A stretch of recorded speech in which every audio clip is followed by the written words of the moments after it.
Hello दोस्तों, कैसे हैं आप सब। एक बार फिर से आप सभी का स्वागत है मेरे यूट्यूब चैनल जॉब अलर्ट्स में।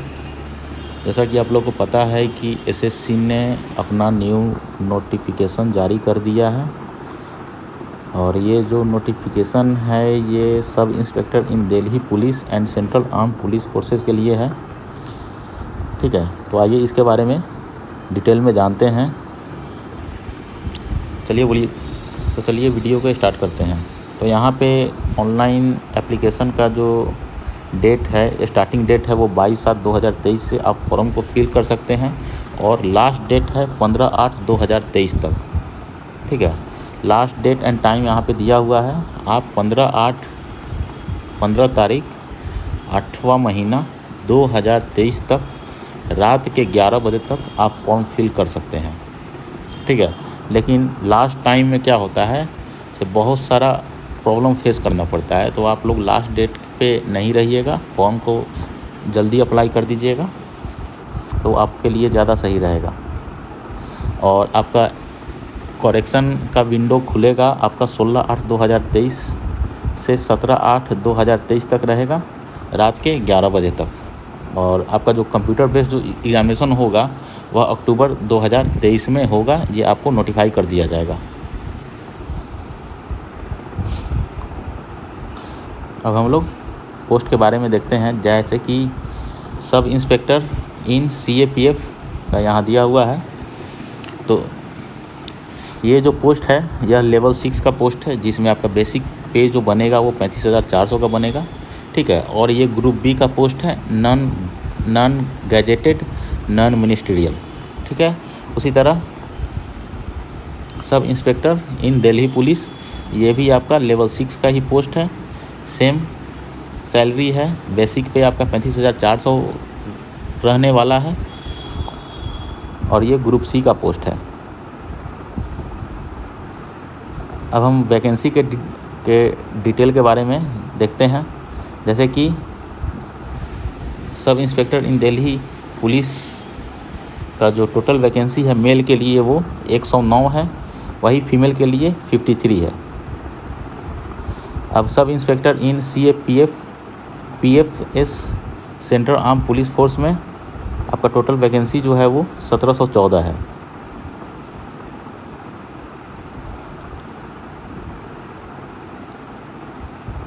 नेशनलिटी या फिर हम सिटीजनशिप की बात करें तो यहाँ पे दिया हुआ है कि वो है ना, या तो इंडिया का सिटीजन होना चाहिए या फिर वो कैंडिडेट नेपाल का होना चाहिए या फिर भूटान का होना चाहिए।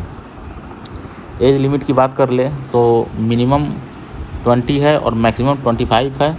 अगर कोई भी कैंडिडेट जिसका जन्म 2/8/1998 से पहले है या फिर 1/8/2003 के बाद है, वो इसके लिए एलिजिबल नहीं होगा।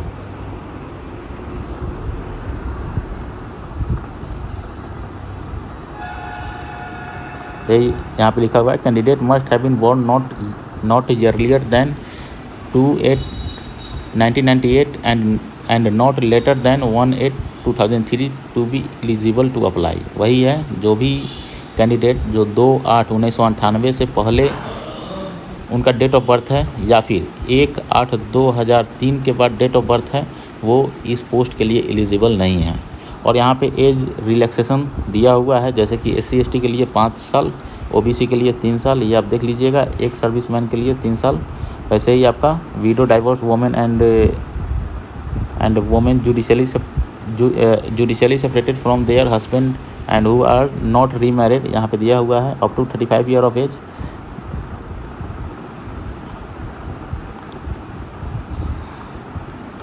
नेक्स्ट में आपका क्या है, एसेंशियल क्वालिफिकेशन की बात कर ले तो बैचलर डिग्री होना चाहिए रिकॉग्नाइज्ड यूनिवर्सिटी से।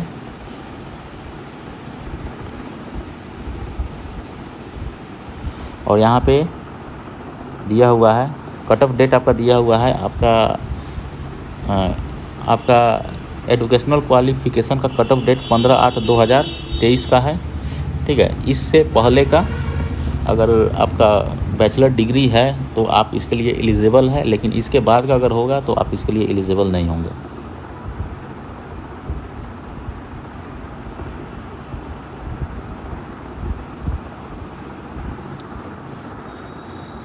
यहाँ पे सेंटर के बारे में दिया हुआ है, एग्जामिनेशन सेंटर का। और यहाँ पे स्कीम ऑफ एग्जामिनेशन, जैसे कि पेपर 1 में पार्ट 1 में आपका general intelligence and reasoning subject आ जाता है, जिसमें 50 क्वेश्चन रहेंगे 50 नंबर के। उसी तरह सेकेंड पार्ट में आपका general knowledge and general awareness है, जिसमें 50 नंबर के 50 क्वेश्चन रहेंगे। उसी तरह क्वांटिटेटिव एप्टीट्यूड है 50 नंबर के 50 क्वेश्चन। इंग्लिश कॉम्प्रीहेंशन है 50 नंबर के 50 क्वेश्चन। और ये आपका टाइम ड्यूरेशन रहेगा 2 आवर। पेपर 2 जो है वो आपका इंग्लिश लैंग्वेज एंड कॉम्प्रीहेंशन है, जो कि नंबर ऑफ़ क्वेश्चन 200 रहेंगे और मैक्सिमम मार्क्स भी आपका 200 रहेंगे। और आपको जो समय दिया जाएगा वो 2 घंटा दिया जाएगा।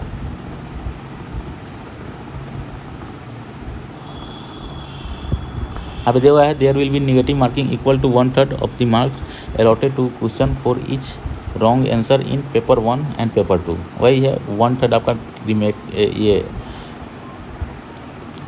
1/3 आपका निगेटिव मार्किंग है, जैसे कि 3 गलत पे 1 नंबर आपका कटेगा। यहाँ पे है ना एनसीसी कैडेट के लिए है ना कुछ बोनस मार्क्स दिया हुआ है, जैसे कि एनसीसी का है ना, किसी के पास अगर सी सर्टिफिकेट है तो उसको है ना 5% ऑफ मैक्सिमम मार्क्स मिलेगा। वही अगर एनसीसी का बी सर्टिफिकेट है तो 3% ऑफ मैक्सिमम मार्क्स, और एनसीसी ए सर्टिफिकेट है तो आपका 2% ऑफ मैक्सिमम मार्क्स ये आपको मिलेगा। ये यहाँ पे सिलेबस दिया हुआ है जनरल इंटेलिजेंस एंड रीजनिंग का। यहाँ पे general knowledge and general awareness का सिलेबस दिया हुआ है। नेक्स्ट में आपका क्वांटिटेटिव एप्टीट्यूड है, उसके बाद इंग्लिश कॉम्प्रीहेंशन का आपका सिलेबस दिया हुआ है। वही पेपर 2 के लिए आपका इंग्लिश लैंग्वेज एंड कॉम्प्रीहेंशन दिया हुआ है, जिसमें आपका vocabulary, spelling, grammar, sentence structure, synonyms, antonyms, sentence completion, phrases and idioms, use of word comprehension etc से आपके क्वेश्चन रहेंगे।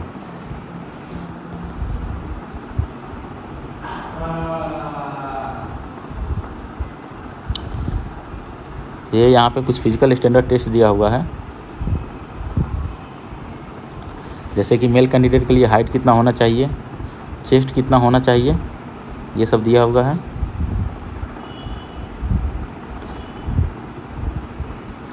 यहाँ पे फिजिकल इंड्योरेंस टेस्ट दिया हुआ है, जिसमें मेल कैंडिडेट को 16 सेकेंड में 100 मीटर दौड़ना होगा। वही 1.6 किलोमीटर का डिस्टेंस कवर करना होगा 6.5 मिनट में। लॉन्ग जंप आपको 3.65 मीटर का कंप्लीट करना होगा। हाई जंप आपको 1.2 मीटर का कंप्लीट करना होगा। और लॉन्ग जंप और हाई जंप के लिए आपको 3 चांसेस दिए जाएंगे। वही शॉर्ट पुट है, आपको 4.5 मीटर शॉर्ट पुट करना है, इसके लिए भी आपको 3 चांस दिए जाएंगे। मेल कैंडिडेट के लिए ये फीमेल कैंडिडेट के लिए है आपका 100 metre race in 18 second. 18 second में आपको 100 मीटर का डिस्टेंस कवर करना है। वही 800 metre race in 4 minute. 4 minute में आपको 800 मीटर का रेस कंप्लीट करना है। लॉन्ग जंप आपका 2.7 मीटर इन 3 चांसेज है। हाई जंप है आपका 0.9 मीटर इन 3 चांसेज। ठीक है, ये हो गया।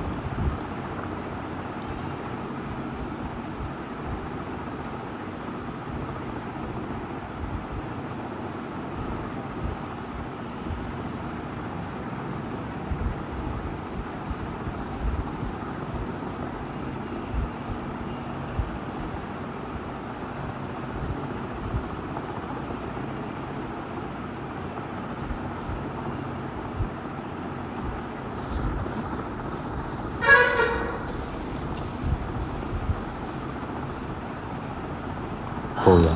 तो ये रहा आपका इम्पोर्टेंट इंफॉर्मेशन इस नोटिफिकेशन के से रिलेटेड। ठीक है, फिर मिलते हैं नेक्स्ट वीडियो में। अगर आपको ये वीडियो अच्छा लगे तो आप लाइक एंड शेयर कर दें और मेरे चैनल को सब्सक्राइब कर दें। तब तक के लिए धन्यवाद।